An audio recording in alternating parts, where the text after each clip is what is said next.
L is for the way you look at me. O is for the only one I see. V is very, very extraordinary. ¿Cómo está nuestra gente linda que nos sigue en las redes y en Canal 4 Güemes? Hoy nos vamos con un tema, cambio de era y cómo impacta en las universidades. Nos van a acompañar dos ingenieros que pueden hablar sobre este tema desde ese lugar. ¿Qué es un cambio de era? Hay un cambio cultural, un cambio de paradigmas en la economía, un cambio en la producción, un cambio en las interrelaciones personales, en la ética, en la filosofía y mucho más. Me detengo un poco en lo que veníamos ya la semana pasada conversando con ustedes, en el paradigma que tiene que ver con lo interpersonal, la psicología. Decíamos que esta inteligencia artificial ejerce una fascinación de la que muy pocos pueden despegarse y que está prácticamente inserta y que interactúa junto con los demás permanentemente. ¿Cómo despegarse de alguien que ayuda, como el robot Alexa, que responde inmediatamente a nuestras órdenes, o la traducción automática de los idiomas que nos permite estar en un mundo conectado más allá de los lenguajes, o tal vez la identificación de las imágenes, de los objetos, etcétera, a través del Face y otras funciones más? Esto por una parte, y en realidad me parece que es fascinante la posibilidad de la prolongación del humano, en donde el otro de la inteligencia artificial, la otra persona que era antes, ahora es inteligencia artificial, está desde los primeros tiempos y ocupa el lugar del espejo. Lo que antes era el espejo en psicoanálisis, ahora está desde que el niño es pequeño, con la inteligencia artificial, puede ser un celular, puede ser una televisión, etcétera, está instalada ahí y produce, por supuesto, a lo largo del tiempo, un cambio en nuestra raza. También hay que notar que lamentablemente la contradicción que tiene el ser humano se refleja en esta proyección de lo que sería nuestra subjetividad en la inteligencia artificial. Y ese mensaje oscuro también está ahí y depende absolutamente, no tiene ella maldad en sí misma, de quién carga los datos, quién es el protagonista de esta era que vivimos. Ese protagonista no ha logrado resolver cuestiones que son lamentables. Se plantea la vida a 1000 años o eterna porque hay una manipulación biológica y se vive en lo que se dice el transhumanismo desde la genética, pero paradójicamente se ha convertido el planeta en un basural y hay un calentamiento global que atenta contra la sobrevivencia no solamente del ser humano, sino de los alimentos mismos, de la agricultura, en fin, y de las otras razas que habitan el planeta, porque llega a los 50 y más la temperatura. Y cómo no decir lo importante que es lo que hizo la Unión Europea para hablar de los abogados. Hay una ley de inteligencia artificial a la que hay que estudiar atentamente. También está trabajando en eso Japón, Canadá, y en Sudamérica va Colombia, Brasil a la cabeza y Chile. Esta contradicción que existe, de alguna manera, es inexplicable, pero es ahí a donde las universidades tienen que trabajar con la educación. Por eso convocamos a ellos para que iniciemos esta charla con la carrera de ingeniería. Nos vamos a un pequeño corte y ya volvemos con los invitados. Every moment's a day. Every day seems a lifetime. Every day seems like a lifetime. Let me show you the way. Let me show you the way to a joy Joy beyond compare. Continuamos con la campaña de descacharrado. Este verano, ¡chau, dengue! Descartá todos los recipientes en desuso que puedan acumular agua, latas, botellas, neumáticos, juguetes, entre otros. Nuestro personal está recolectando todos estos elementos para eliminar los criaderos de mosquitos. Para conocer horarios y lugares, seguinos en @municipalidad_salta. Recordá que nuestro personal está identificado y no ingresará a tu domicilio. Empezá hoy mismo. Decile chau, dengue. Juntos lo podemos lograr. Municipalidad de Salta. Y acá nos acompaña desde la UCASAL el ingeniero Mario Ochoa. ¿Cómo le va, Mario, nuestro amigo del programa? Gracias por invitarme. Gracias por venir un día de lluvia, chapoloteando en el agua. Y también nos acompaña Juan Linares. Así es. Bueno, Muchas gracias Juan, por la invitación. Juan está en extensión universitaria, pero también estás a cargo de la carrera de Ahora ingeniería. una tecnicatura en operaciones mineras también. Sí, ingeniero industrial de base y ya vengo trabajando Bueno, de hace Juan tiempo. a la cabeza, Con la facultad. la minería cuestionadísima, con grandes beneficios económicos, pero al mismo tiempo mucho que decir en relación a cómo viene el futuro, ¿verdad? Así es, así es. Sí, puntualmente con el tema de lo que es, yendo para la parte de lo que sería la minería, hay información que se termina dando de distintas formas, muchas veces es lo que se conoce y cómo se lo cuenta, básicamente, que muchas empresas fueron hoy o desde hace un tiempo abriendo un poco la comunicación y el qué se hace y el cómo se hace para que la gente conozca y quede más abierta a la realidad, digamos, ¿no? Que no quede simplemente en tal vez mitos o comunicación falseada, sino que se la vaya trabajando más en conjunto. Eso por un lado, pero después acá creo que vamos a ir un poco más pensando en lo que sería la inteligencia artificial y cómo nos aborda realmente en esta era, ¿no? Porque termina siendo un cambio de paradigma en muchos sentidos. Por supuesto, o sea, yo pienso que profundamente no podríamos vivir sin ella. Estamos viviendo con ella desde hace tiempo. Está inserta, incluida en nuestra interrelación personal, y también es importante decir que la gran revolución que produjo la ciencia que yo practico, el psicoanálisis, fue porque lo descentró de la conciencia precisamente al ser humano que creía que las manejaba todas porque era consciente, cuando aparece una parte que es la del inconsciente. Entonces, ahora yo digo, también hay un descentramiento.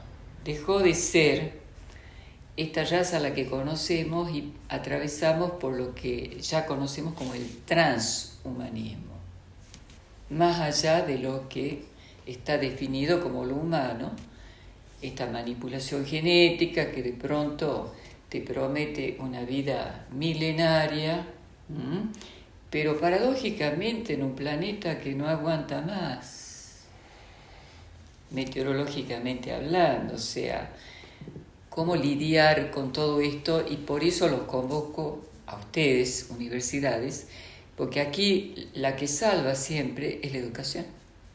¿Qué opina Mario Ochoa? Tal cual, bien. Lo primero que yo desearía hacer, si me das permiso, es tratar de romper el mito de lo que significa la inteligencia artificial como si fuese un genio que uno frota la lámpara y mágicamente nos concede los deseos. No es eso. Son algoritmos matemáticos muy sofisticados, pero que no han nacido hace poco. De esto se viene trabajando hace más de 50 años. Y hoy le decimos inteligencia artificial porque la manera en la cual nos comunicamos con esos algoritmos es en el lenguaje nuestro. Eso es lo que nos sorprende y llama la atención. Pero quiero significar esta inteligencia artificial dentro de un proceso histórico, si me permitís 2 minutitos. La humanidad durante siglos ha venido trabajando en la evolución de sus conocimientos matemáticos y físicos de manera muy lenta, con una necesidad de hacer una cantidad de trabajo de cálculo manual. Cuando yo era chico todavía y hace bastante tiempo, teníamos que aprendernos las tablas de memoria. Las raíces cuadradas se sacaban con unos procedimientos que eran complicadísimos. Y las funciones trigonométricas las teníamos que calcular a partir de un libro que se llamaba tabla de funciones trigonométricas y logaritmos decimales y naturales. O sea, no había forma de eludir el papel y el lápiz. Cuando yo entré a la universidad, no voy a decir hace cuántos años, aparecieron las calculadoras electrónicas, que fue un salto increíble. De la porque regla de cálculo, me parece. Claro, a mí me regalaron una regla de cálculo que era una especie de tira donde estaban puestos los logaritmos y uno tenía que saber las operaciones logarítmicas para poder transformar las multiplicaciones en sumas y las potenciaciones en productos. No importa que no lo entiendan, pero era Es que todo yo creo manual. que tenemos que empezar a entender. Es más, principio. si me permiten, les cuento que Neil Armstrong, Tiene cuando todo el fue, permiso del mundo. cuando fue en su viaje el Apolo 11 a la Luna, no existían las calculadoras manuales. Y la potencia de las calculadoras y de las computadoras de la NASA eran de 8K, para que vos veas, nada, cero. Y tenía que hacer las cuentas con lápiz, papel y su regla de cálculo. Obviamente las cuentas las hacían muy rápido, estaban entrenadas para ello. Y para nosotros representó hacer 2 por 4 igual y obtener el 8 de manera inmediata.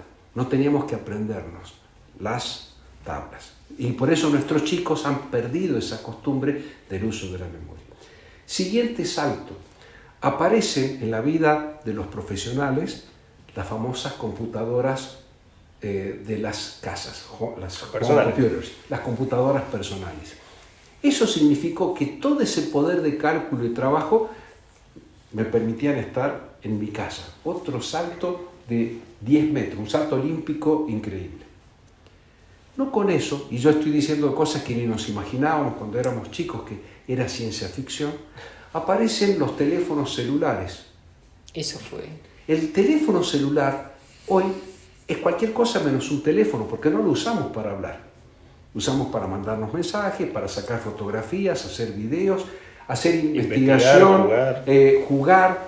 Se puede hacer miles de cosas. Ya dejó Hablar de con ser todo un el teléfono. mundo, traducir De idiomas. cualquier parte. Traducir En tiempo real. baja la aplicación que le guste, gratuita, y puede hacer maravillas. Entonces, fíjense que en el término de nada más de 30 años, de los 70 hasta los 2000, dimos estos saltos cualitativos. Y de repente aparece ahora en los 2020 la inteligencia, mal entendida como inteligencia. No es, sí es artificial, pero no se trata de una inteligencia. Son programas, son algoritmos matemáticos que, gracias a la enorme velocidad de procesamiento que tienen las computadoras actuales, hacen en fracciones de segundo lo que antes nos hubiese llevado muchísimo tiempo.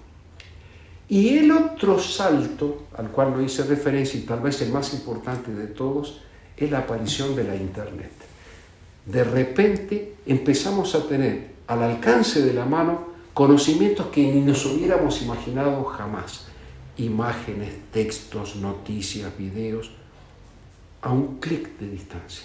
Eso es tan disruptivo que no estamos preparados, sobre todo aquellos que venimos de las generaciones del siglo XX, porque cuesta muchísimo adaptarse. Cuando hablamos de nativos digitales, mis nietos, por ejemplo, para ellos está totalmente naturalizado el uso de los dispositivos digitales. No entienden la vida sin los dispositivos. Cuando nosotros les hablamos que no teníamos ni teléfono fijo, porque se llamaba Entel la empresa, pero bueno, y no teníamos ni teléfono fijo. Quedaba 7 horas para comunicarse entre países. Y eso no nos ha permitido evolucionar actitudinalmente, no a nivel intelectual, porque lo podemos hacer, podemos aprender a usarlas, pero actitudinalmente nos genera un cierto temor. Por eso quiero aclarar, la inteligencia artificial es artificial, no hay inteligencia. Son logaritmos que deben ser entendidos como herramientas. No son genios de la lámpara, son herramientas que si las sabemos usar apropiadamente nos van a facilitar, como yo lo he venido haciendo mucho, la vida. Pero quiero decir una cosa que habíamos conversado anteriormente con Estela en el paréntesis. La inteligencia artificial no es una tendencia. En la universidad les decimos la revolución silenciosa, porque llegó sin que nos demos cuenta, se ha instalado primero en los estudiantes y después en la gestión, ¿sí? Y si no nos subimos a este caballito y nos apropiamos de las ideas de la inteligencia artificial, nos va a pasar como un tsunami. Por lo tanto, el desafío de hoy, el desafío de ayer diría, Claro. es ponerse a tono con la comprensión actitudinal. Todos podemos aprender, hasta yo viejo puedo aprender cómo utilizar el chat GPT que le dicen, por ejemplo, o cualquier otro programa. Cualquier otro. Cualquier Sí, otra Cualquier IA herramienta. generativa, digamos. Si vamos Exactamente. puntualmente por eso. Lo que nos sorprende a nosotros los viejos es cómo yo le escribo una pregunta en español y me contesta con un texto, una canción, un poema, escrito en mi mismo lenguaje. No veo numeritos y símbolos matemáticos, veo un resultado. Y eso es lo que generalmente nos desestabiliza. De allí que sea importante lo que vos dijiste, antes de darle la palabra a Juan Francisco. Uno Dale, Mario. está descentrado ahora, ¿sí? Claro. De repente ya no somos los protagonistas, somos la audiencia de un hecho, pero que si lo sabemos manejar nos va a ayudar tanto como nos ayudó las calculadoras, las computadoras, los celulares y la internet. Como introducción, espero que haya servido la idea. Tomo la última parte. Sí. El tema es si estamos preparados, porque ¿quién carga los algoritmos y quién va a poner una impronta en lo que ya es una presencia? Yo me detendría un poco en el protagonista que necesita tal vez resolver algunas cuestiones, y por eso recalque especialmente que me parece una muy buena iniciativa la de la Unión Europea, y me encantaría que Argentina y la Universidad Católica vaya como pionera en esto, en relación a la regulación. Hace exactamente 10 días Japón desactivó, y lo dijeron acá invitados, un robot que se autoprogramó solo y se dio 15 minutos más para resolver una operación que no la podía resolver en el tiempo previsto. Bueno, entonces, hay veces que es un detalle, pero hay que tener muy en cuenta que si el ser humano pierde su lugar, porque se siente espantado, como en la época de las brujas, ¿viste? Cuando uno venía y veía una presentación histérica, era ponerla en agua fría, caliente y morían. Si el ser humano se siente descentrado ante el fenómeno y no entiende qué es lo que está pasando en esta era en relación con el otro artificial, Sí. y le da el lugar que debe tener, creo que ahí sí se pueden generar problemas. Creo que ustedes son los programadores de esta inteligencia artificial. La carrera de ingeniería va a la cabeza. Sí, totalmente. A ver, haciendo un poco también y tomando lo que decía Mario y lo que estabas diciendo vos, Estela, y lo último, Mario, puntualmente, sí, por ahora, digamos, lo que necesita, más allá de esta participación que puede haber tenido de un robot que se autoprograma, sabemos que parte de lo que es toda la inteligencia artificial tiene que ver con el autoaprendizaje, el uso del lenguaje Desactivado, natural. ¿no? Por supuesto que inmediatamente un japonés lo desactiva. Claro, por una cuestión de que llega, digamos, sin llegar a lo que serían las leyes de robótica de Asimov, si querés, o algo por el estilo, pues nos iremos para otra parte. Por ahora es muy importante la participación que tenemos. No solo entiendo yo que somos hoy meros espectadores en este cambio de paradigma, sino que también necesariamente somos productores. A ver, esto lo terminamos creando, termina formando parte de nuestra vida cotidiana y de nuestro quehacer. Entonces es importante que ya estamos conviviendo, no solo aprender a convivir, sí hay cierto rechazo tal vez en cierto punto, porque por un lado no se entiende, por otro lado hay temor. Sabemos que creo que fue a principios del 21 cuando se terminó presentando una versión puntual de lo que era ChatGPT, salieron inclusive algunos gurús tecnológicos, digamos, a pedir de que no se desarrolle tanto, no se siga avanzando, más que nada el motor que utiliza, que es el GPT puntualmente, más allá del chat, porque el chat tiene que ver con la utilización del lenguaje natural para comunicarse y generar contenido. Es importante, yo creo, que aprendamos a utilizarlo, y sí lo veo como una excelente herramienta tal vez que se pueda aprovechar. Por supuesto. Pero hay que ser consciente de cómo utilizarlo, para qué utilizarlo y cuáles son los alcances, digamos, que esto puede Me llegar a gustaría tener. que digan qué significa GPT. El GPT es un algoritmo de generación de contenido, digamos. Originalmente se lo utilizaba para... a ver, porque todo lo que es la inteligencia artificial termina teniendo tal vez como madre o como parte anterior el uso de grandes cúmulos de datos, digamos, que es la Big Data. Entonces se trabajaba con estos algoritmos de generación de información o generación de datos, digamos, que de ahí parte lo que es la IA generativa, en definitiva. Entonces, después empezó a trabajarse en base a esos motores potentes, distintas aplicaciones, desde generación de texto a partir de lo que se encuentra en internet o a partir de bases de datos puntuales que uno le puede asignar, hasta generación de imágenes, generación de videos, generación de música.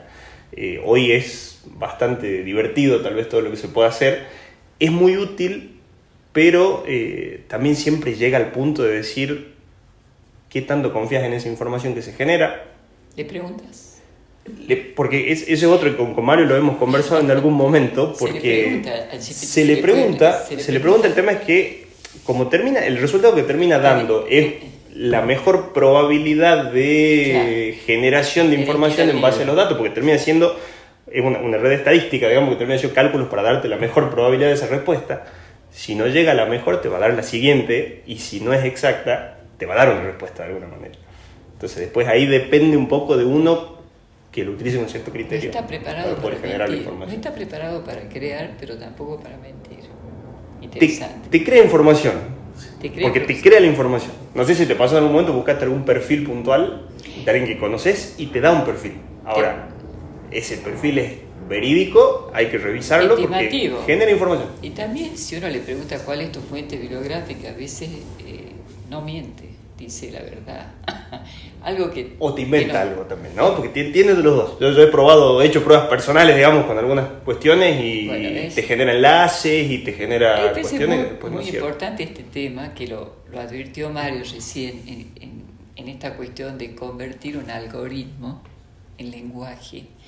Esta humanización, podríamos decir, ¿verdad?, del algoritmo, que es lo que nos permite la proyección de esta subjetividad, porque en la medida que está en el lenguaje el algoritmo, y como somos del lenguaje los humanos, entonces, bueno, yo charlaba la semana pasada en relación a el otro del amor, ¿viste? Cómo hay un cambio de paradigma en esto, porque si bien la palabra tiene su función y existe la posibilidad de convertir un algoritmo en palabra, avanzó mucho en esta era el valor de la imagen. Sí. Y el hombre se deja atrapar por la imagen, se constituye con la imagen. Eso ya está absolutamente demostrado. La primera identificación que tiene un bebé no es al padre, es a la imagen. O sea que es absolutamente contundente. Y estamos ante una era en donde la imagen tiene valor de palabra y la inteligencia artificial es una maravilla en relación a la creación de imágenes, al camuflaje, cuando uno ve también lo que se puede hacer con una inteligencia artificial en términos de mentir quién es el otro, ¿sí? Que eso ya no lo hace la inteligencia artificial, lo hace el protagonista de esta era, que somos nosotros. En realidad ahí se despliega esta contradicción que tenemos, en donde la educación tiene que intervenir inmediatamente para orientar hacia dónde vamos. Si me permites, Estela, voy a hacer una especie de metáfora de cómo yo entiendo que funciona la cosa. No sé si los televidentes oyeron alguna vez hablar del sueño de la biblioteca infinita de Borges. Imagínense ustedes que en una enorme torre estuviesen los libros que contuvieran todo el conocimiento del universo y con un bibliotecario muy preparado para poder buscar la pregunta o la respuesta a la pregunta que se le haga. Entonces, así es como funciona verdaderamente el algoritmo. Si no hubiese internet, no existiría la inteligencia artificial, porque no tendría dónde buscar. Eso es lo que quiero que quede claro. La biblioteca de Borges es necesaria. Si no existen las fuentes de información más o menos fidedignas, no hay forma de sacar los datos. Lo bueno es que estos algoritmos construyen a partir de la pregunta una posible respuesta.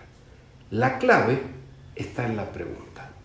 En el trabajo con la inteligencia artificial, a esa consigna que uno le da a la inteligencia artificial se le llama prompt, que vendría a ser así: el esquicio, el esbozo de lo que uno quiere que... Mientras más precisa sea la pregunta, Sí, la respuesta no. más fácil va a ser para nuestro bibliotecario rapidísimo buscar en los distintos libros y encontrar una propuesta. Cuidado, siempre es una propuesta perfectible de respuesta.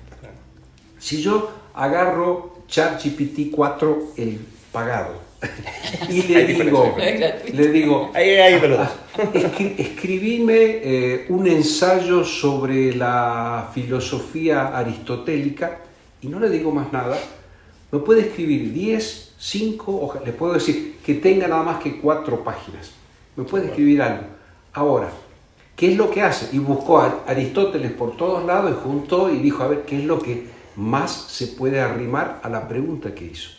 Si en cambio, como hacemos hoy en la universidad, utilizamos la inteligencia artificial generativa, que es la que produce contenidos, con preguntas muy específicas, le decimos, por ejemplo, me llamo Mario Ochoa, soy profesor de estructuras 4 de la carrera de Ingeniería Civil, que pertenece al 4º año de esta carrera, y deseo que me proponga un programa con los conocimientos mínimos que figuran en los estándares de las universidades argentinas previstos en términos de competencias, que es el nuevo modelo educativo, con resultados de aprendizaje, propuestas evaluativas, que es lo más difícil. Entonces, lo que a mí me llevaba 6 meses, me lo contesta rapidísimo, pero porque le hice una pregunta muy concreta. Entonces, en vez de tener yo que subirme a la escalera del bibliotecario y empezar a sacar el libro rojo y buscar un diccionario, esto en milésimas de segundo empieza a juntar información. El tema es la velocidad y el algoritmo que puede, gracias a una pregunta bien realizada, hacer una propuesta. Me encanta esa parte que da para una segunda parte del programa, porque es fascinante. Y con nuestra audiencia hacemos acá un pequeño corte. Nos vemos la semana que viene. ¿Les gusta el tema? Love is all that I can give.